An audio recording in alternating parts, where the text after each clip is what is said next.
Mga kwentong pambata. Ang Super Chef na Prinsesa, ikalawang bahagi. Sa puso ng kaharian ng Bellaflor, may isang restauran na kilala sa buong lupain. Ito'y pinamumunuan mismo ng prinsesa, si Sarah, na ang mga kamay ay lumikha ng tinatawag ng marami na perpeksyon. Sinasabi nilang kaya niyang pagsamahin ng 5 lasa sa ganap ng pagkakabalanse. Sa The Crown and Petal, hinuhubog ni Prinsesa Sarah ang perpeksyon. Bawat putahe, isang simponya ng kasiningan. Ang dahon ng taragon ay kailangang nakapwesto sa eksaktong 45 antas. Ang unang impresyon ng customer ay nabubuo lamang ng 3 segundo. Opo, iyong kamahalan. Siyempre po.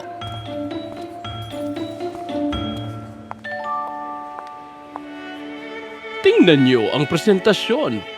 Parang kumakain ka ng isang obra. Oo nga! Tunay! Nakahanga-hanga!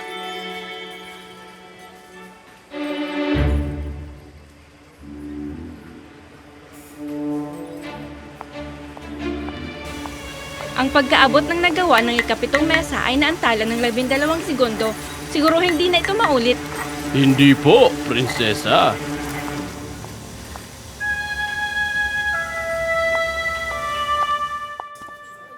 Ang panghimagas na nakatagong kayamanan ng prinsesa. Naway masayahan kayo. Hindi mo ba ito nagustuhan, mahal? Ito'y masarap. Talagang masarap. Siya ay kumagat ng isa pa na parang gamot, hindi panghimagas. Ito'y perpekto. Bakit hindi siya ngumiti? Tahimik ang galaw ng kusina. Walang saya, walang pagtutulungan, puro pagsunod lamang.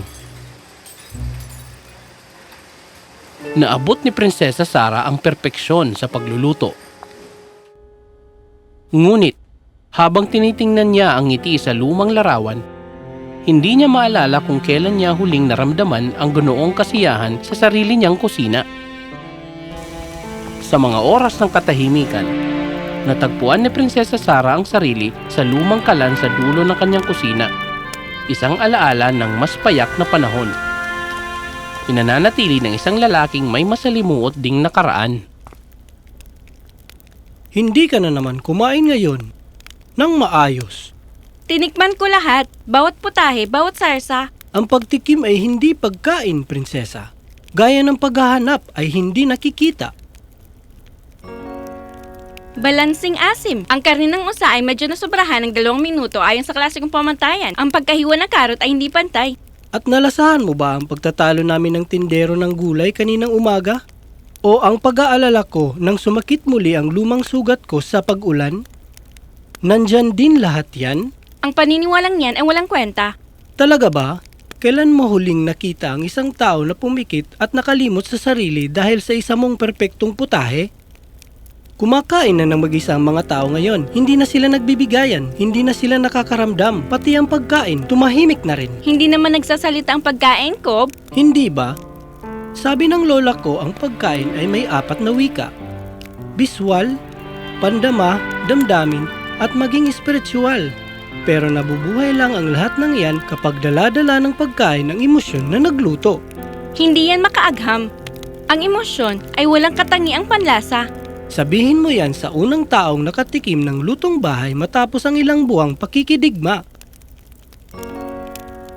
Minsan akong naging magnanakaw, alam mo yan. Kinukuha ko ang mga bagay na hindi akin. Pero ikaw, ninanakaw mo ang sarili mo, prinsesa.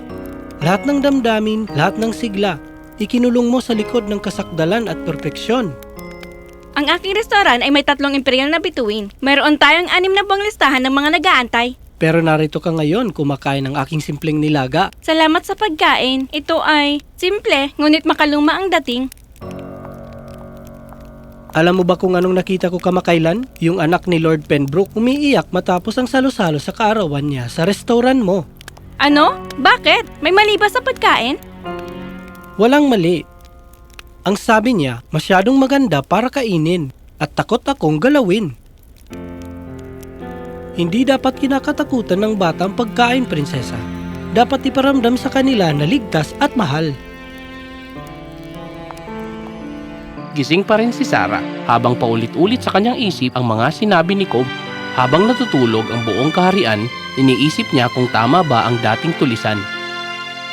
Hindi siya dinapuan ng antok ng gabing iyon. Parang gutom na walang katapusan. May tanong na bumangon sa kanyang isipan. Ano ang lugar na ito?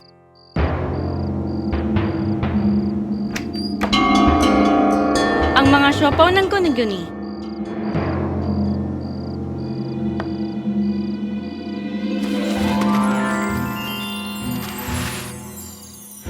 Makikita sa ipinintang larawan ang isang matandang babae na ginagabayan ang kamay ng isang bata habang gumagawa ng siopaw. Mula sa silangan, dumarating ang ritual ng koneksyon. Ang tinapay ay gawa sa pinakapayak na harina.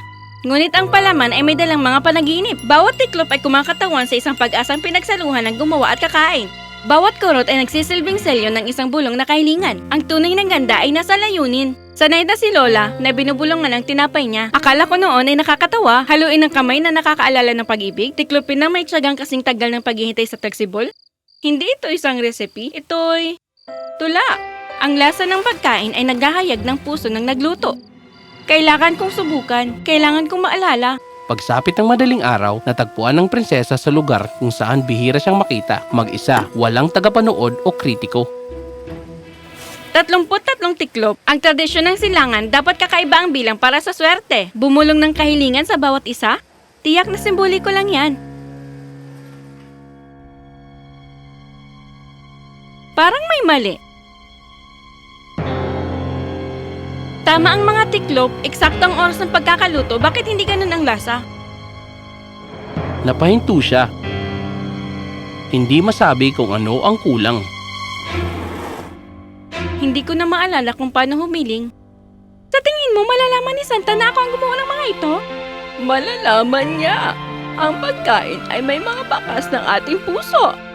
Ay, hindi siya pantay, munting chef. Ang mga tabingi ay may pinakamaraming pagmamahal. Pero gusto ko silang maging maganda. Ang ganda na walang init ay dekorasyon lamang. Heto, ngayon, ibulong mo na ang iyong kahilingang pamasko dito. Nakalimutan ko na kung paano maglaro, ang purong saya sa pagluluto. Para sa isang prinsesang bihasa sa agham ng pagluluto, ang pinakamahirap na aral ay ang pag-alaala sa mahika nito. Dumating ang umaga na may tanawing kailan may di nasilayan sa mga kusina ng palasyo ng Bellaflor. Pasok kayo! Ngayon, magluluto tayo ng sabay-sabay. Kahapon lang ako natuto. Gusto niyong sumubok kasama ako?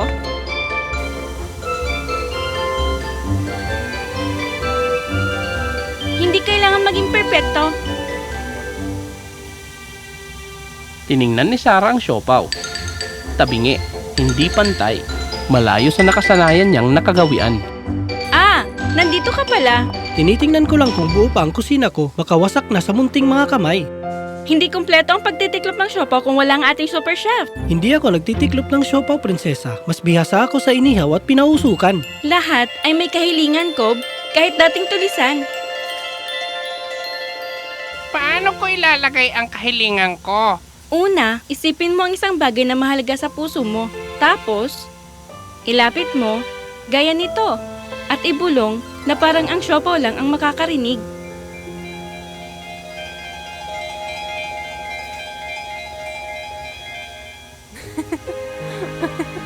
Kamahalan, masyadong palpak para sa serbisyo. Perpekto sila, eksakto kung ano sila.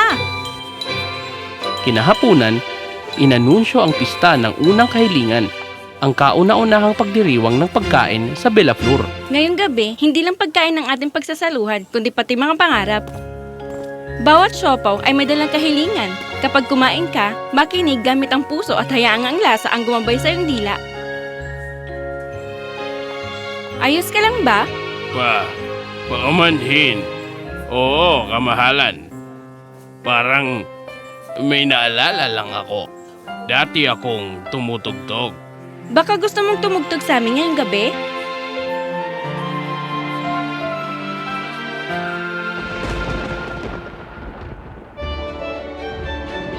Sumasayaw ako sa ulan. Nung bata pa ako, ang aking ina ay ayaw sa putik.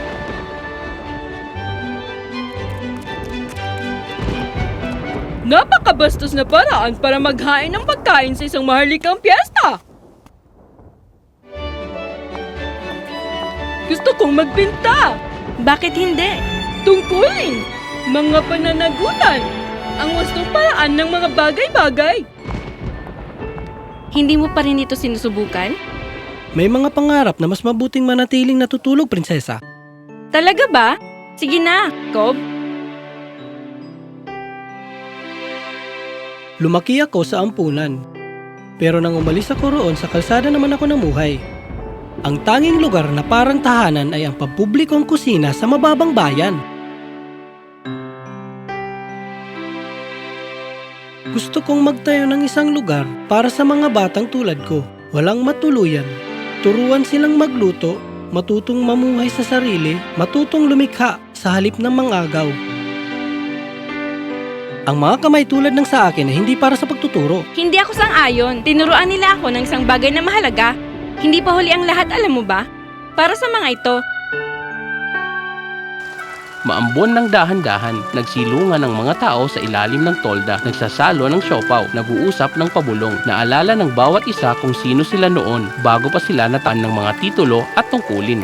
Nagkakaugnay, habang muling inaalala ng Bella Flor ang sarili nito, nananatiling buhay ang isang tanong. Iba ang isang yan. Ang munting anak ng panadero ay gumawa ng espesyal para sa iyo.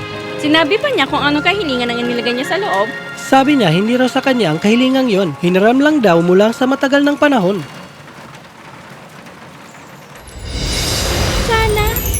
Sana, may makatikim ng pagmamahal na inilalagay ko rito. Gayon ang itinuro sa akin ni Lola. Oh, Anong nalasahan mo? ako. Yung batang ako. Nakalimutan ko na.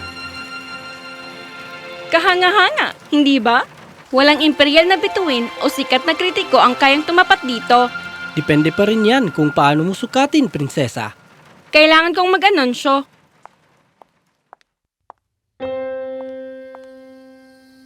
Bella Flor, nais kong magpasalamat sa inyo sa pagtuturo sa akin ng mahalagang bagay ngayong gabi.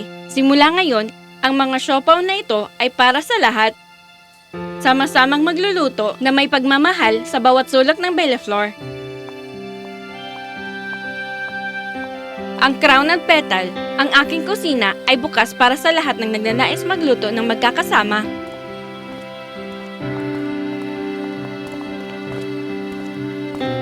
Gusto lang niya malaman kung nagustuhan mo ang siopaw niya, prinsesa. Paano ko ba sasabihin ito ay perpekto?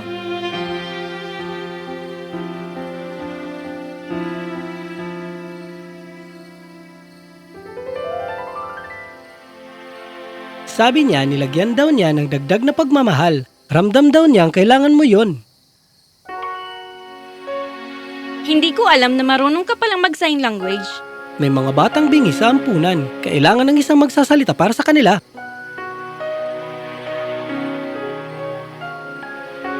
Gusto ka raw niyang turuan kung paano niya ito ginawa. Sabi niya baka may liraw ang pagkakagawa mo. Sa tingin ko, tama ka. Matagal ko na sigurong ginagawa ito ng mali.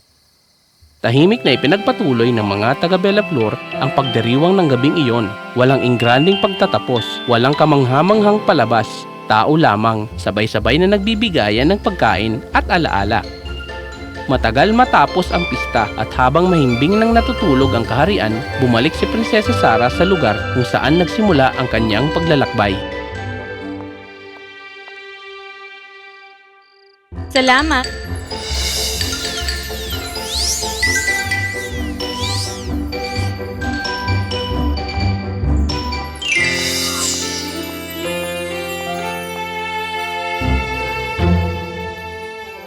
Hindi pa, pero balang araw, may mga ngailangan sa'yo.